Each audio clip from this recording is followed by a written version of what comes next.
কাউকে পছন্দ হলে রাসূলের শিখানো এই দোয়াটি মাত্র 11 দিন পড়ুন। যদি আপনি তাকে হালালভাবে পেতে চান, রাসূলের শিখানো এই দোয়াটি যখনই আপনি তাকে দেখবেন কমপক্ষে 3 বার পাঠ করবেন।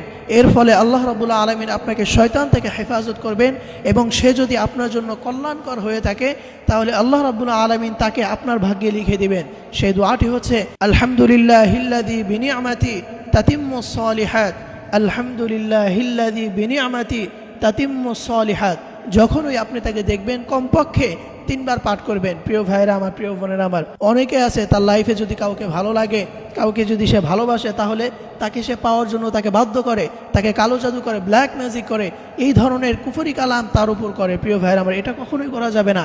এবং কাউকে ভালোবাসতে বাধ্য করা, এটা ইসলাম কখনো অ্যালাউ করে না। এই জন্য প্রিয় ভাইরা আমার, এই ধরনের কুফরি কালাম আপনারা কখনো করবেন না। আপনার যদি কাউকে ভালো লাগে, কাউকে যদি আপনি ভালোবাসেন, তাহলে আপনি এই দোয়াটা আপনারা বেশি বেশি পড়বেন।